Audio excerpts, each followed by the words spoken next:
Hello, Jambo, and Namaste. Welcome back to the third season of BU and the eighth season of Okaju Live. We are going to be starting off the third season on a very positive note. We will be talking about Ram Mandir, and we have a very special guest on my show today. Namaste everyone, my name is Khushi. I also have a show on Okaju Live called Dhaga, which talks about Hinduism. And we will also be doing a detailed video about the Ram Mandir there. And I'm very excited to be here. Yeah? Okay. I will start by asking you a few questions. I personally don't know much about the Ram Mandir, so I would love to learn more from you. Yeah. What is happening with the whole Ram Mandir situation?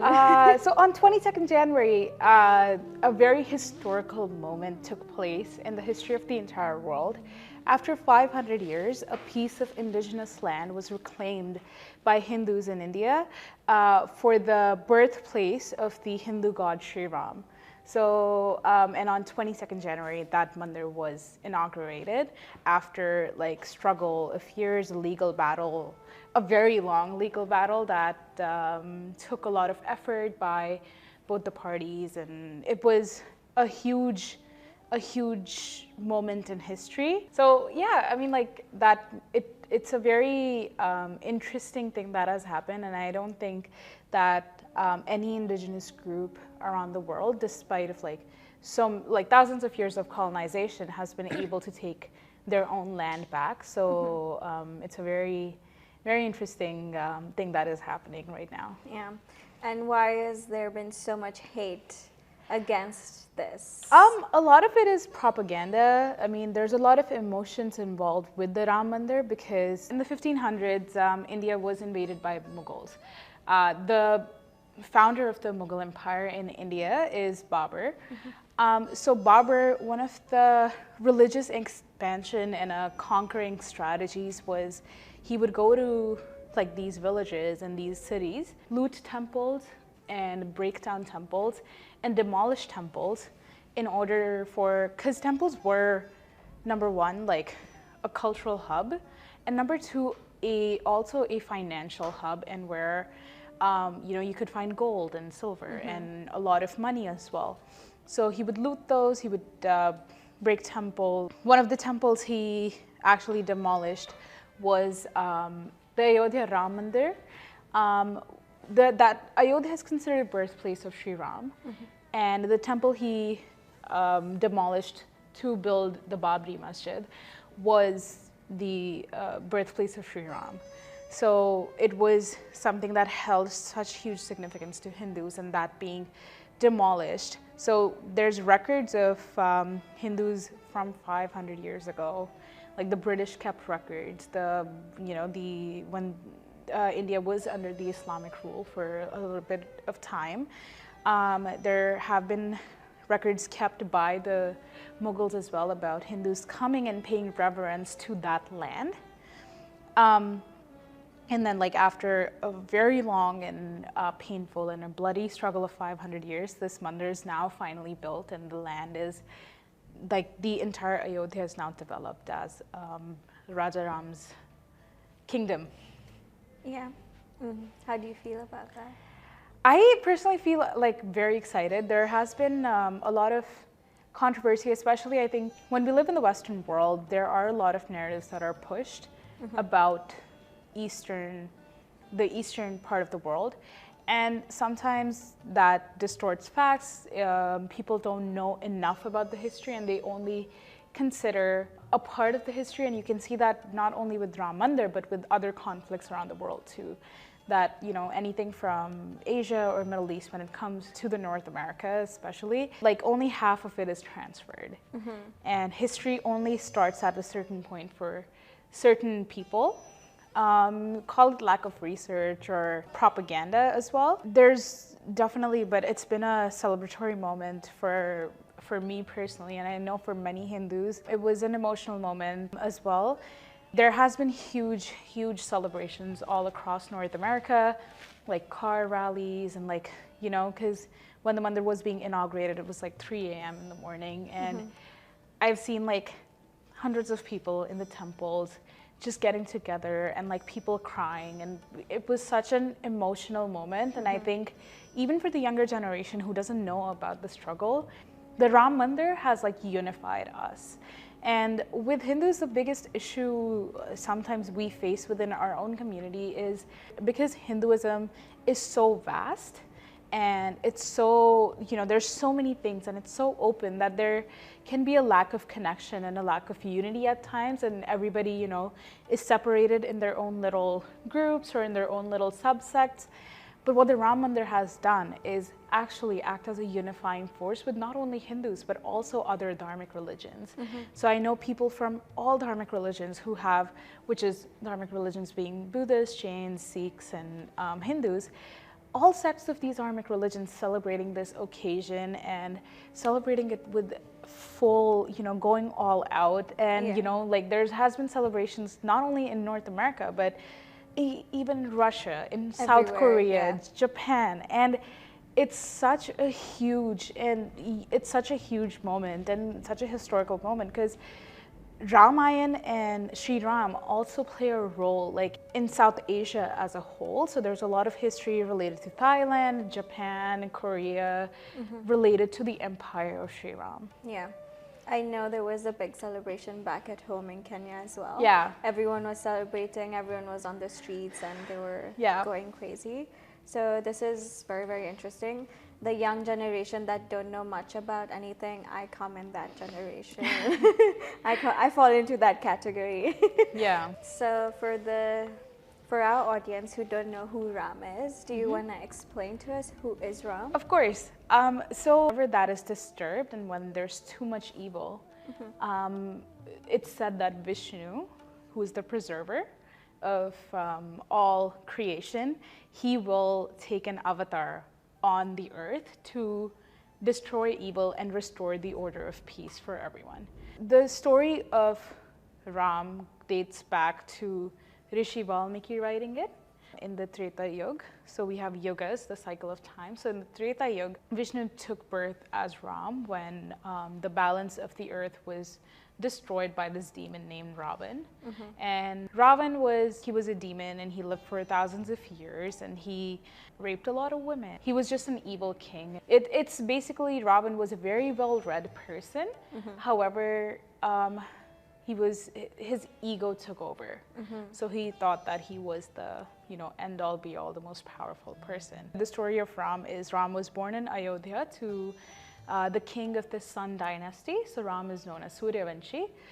So he was born to the king, the Raja Dashrath of the Suryavanshi, the Sun dynasty. And, like he grows up. So there are 4 brothers, Ram, Bharat, Lakshman, and Shatrughan. So the Suryavanshi king Dashrath, he has 3 wives, Kaushalya, Kekai, and Sumitra. So they all have kids. Kaushalya gives birth to Sri Ram, Kekai gives birth to Bharat, and Sumitra gives birth to twins Lakshman and Shatrughan.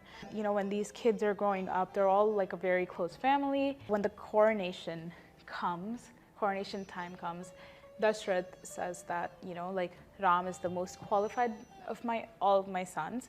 He's also the oldest, so he should be king. And also, like, the public loved Prince Ram because of his, involvement in the community and his benevolence and his compassion for the community. However, a long time back, Dashrath actually gave Kekai's father a promise that, Kekai's son would be the king.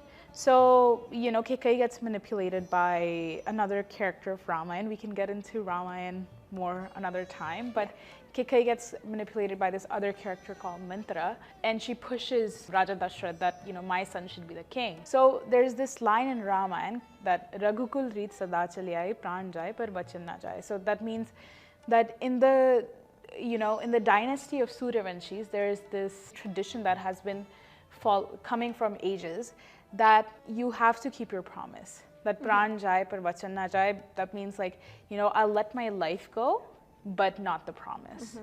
So he keeps that promise and he sends Ram away for 14 years. When Ram goes away and he lives in a forest for 14 years with his wife and his younger brother Lakshman, his wife gets kidnapped by Ravan, and that's when the story of Ramayana actually, that's like the crux of the story of Ramayana is Sri Ram goes and then, fights the war of Dharma to kill Ravan and then bring Sita back. So this is the story of Ram, and that's who Ram is.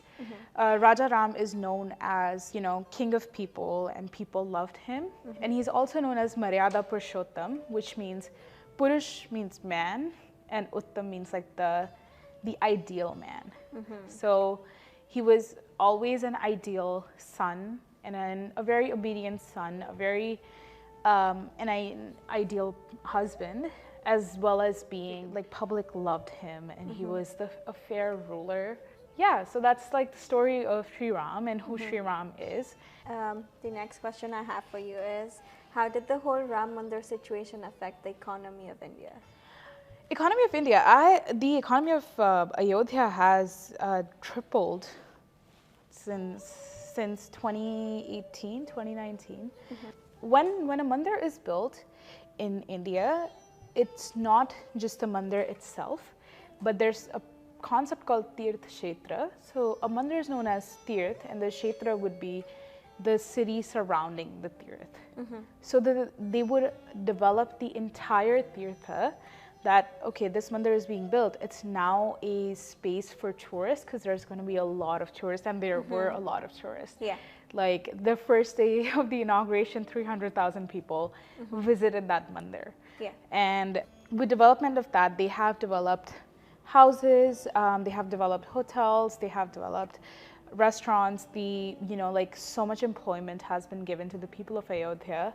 And there have been, interviews of like the common man in Ayodhya, like the lower middle class, saying that, the Ram Raja is back because they're getting, they're getting a stable income now. Talking about land as a, the development of Ayodhya, and the crowd hasn't come to, it's still, they're getting like 300,000 people, 400,000 people every single day. And it's only supposed to, because this is something that these, people have been waiting years for and generations for. And we're the 21st generation who's actually seeing the mandir there. Yeah.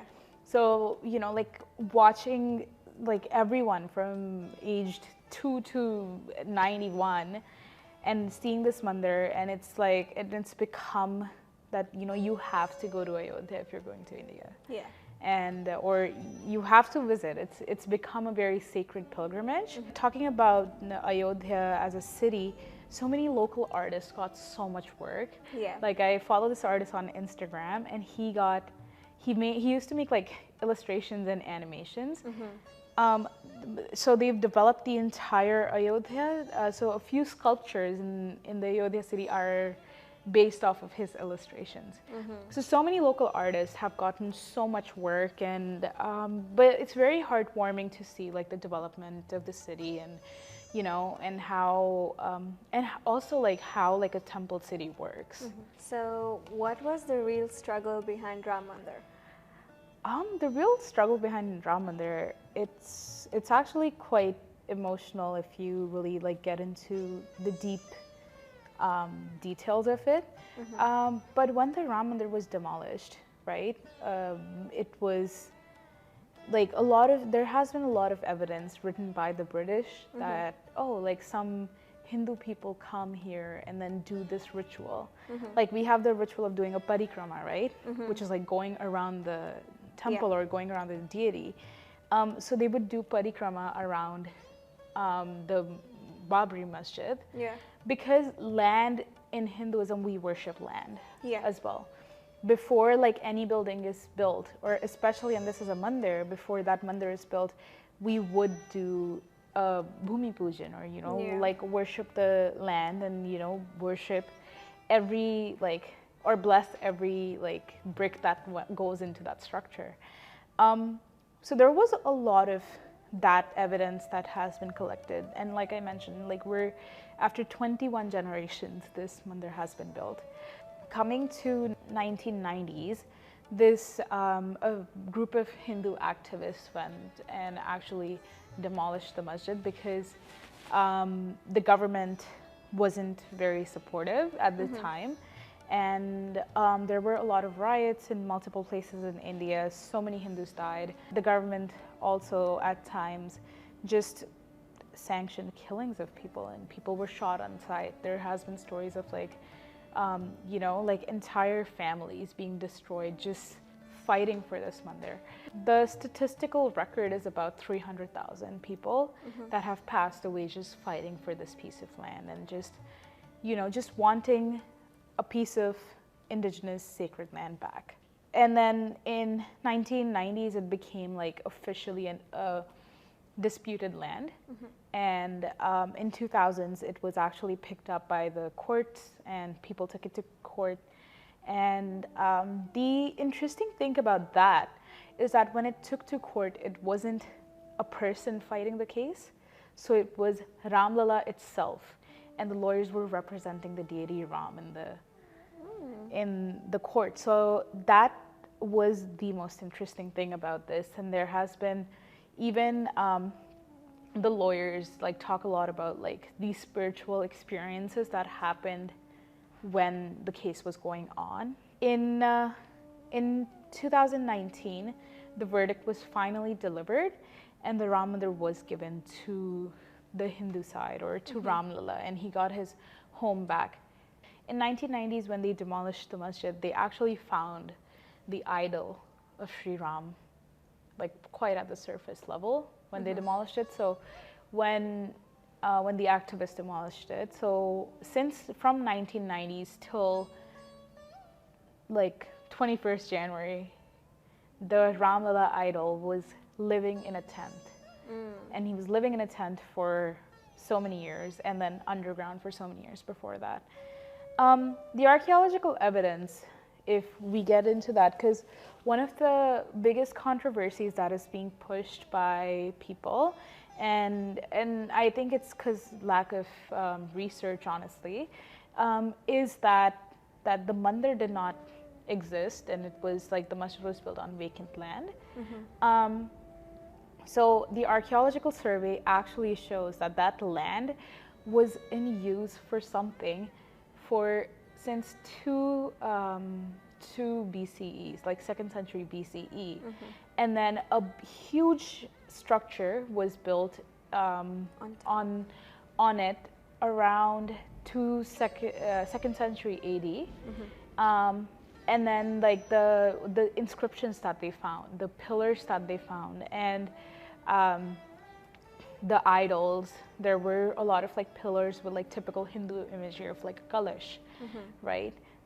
So when all those things that were found showed that this in fact actually was a Ram Mandir that was built in the 10th century AD. So it was a 10th century temple that was demolished, but that site was like in use since 2nd century CE for something either habitational or something sacred.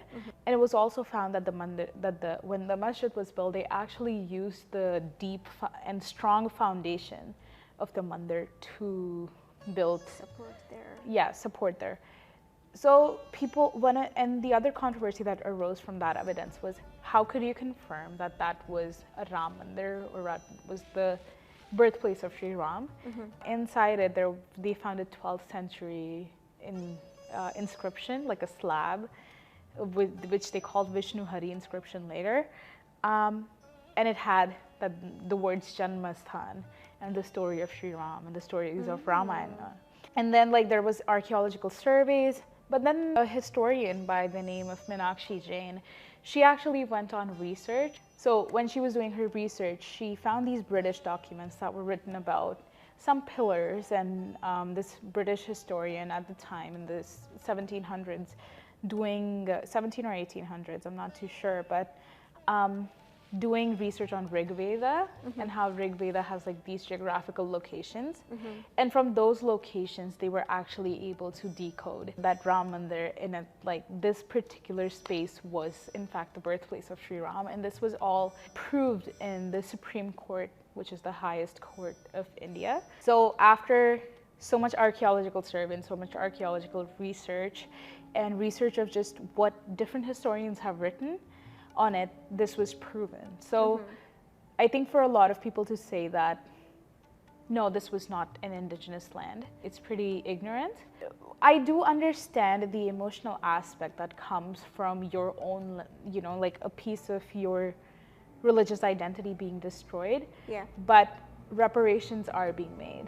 So India is actually building 25 kilometers from the Ayodhya Ram Mandir.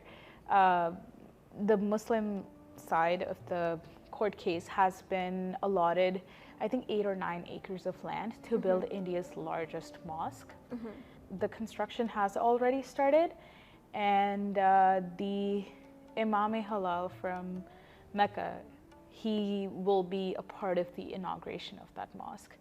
So for Muslims in Ayodhya, there have been so many interviews of them celebrating the Ram Mandir, because there are specific sects of Muslims in India that consider Sri Ram to be their ancestor. So for a lot of Hindus, the Ram Mandir, and for a lot of Indians, the Ram Mandir, I don't think that it is a religious issue, but I think it's more so a civilizational issue. And like, it's talking about all that destruction of land and the sacred spaces done during colonization and during the Mughal period and then again during British. And this is a pattern all across the world, that a lot of these cultural and moral values that were there have been lost during colonization. So I think the Ram Mandir is a big step towards reclaiming that piece of, you know, lost identity. And it's also like, it's very inspirational for like other indigenous groups around the world. And I think it gives hope towards taking steps to decolonize our own spaces and our own experiences as well. Yeah, I totally understand how you would feel if you thought something was your home or your space for a lot of years, and then someone would come and tell you that, hey, it actually belongs to us. It would be a little, it would hurt you a little bit, but I think at some point you just have to accept that what I have been seeing as home for all these years isn't actually my home, and it's someone else's home. So yeah, I think it will take a bit of time, but yeah. And then I also think, like, looking at it from the point of, you know, like the people that the Muslims in India right now, they consider themselves to be descendants of Sri Ram, right? So if we look at it from a civilizational point of view, and keeping religion and politics and everything aside, is actually like, you know, like, it's what decolonization, the term decolonization means. It is reclamation of that lost piece of indigenous identity. Like, I'm appreciative of the Supreme Court actually, you know, like, making sure that the reparations are being made, and making sure that this project is being built, and this project, like, it's as grand as the Ram Mandir is for Hindus. Yeah, and I think, like, it comes from mutual respect and understanding, and also taking a step back and looking at, not just looking at 500 years ago, but also looking at the so many years and so many centuries that were before that. Yeah, makes sense. This brings us to the end of our episode. Thank you, Khushi, for that insightful episode. I will see you guys next week. Be you and see you. Bye. Bye.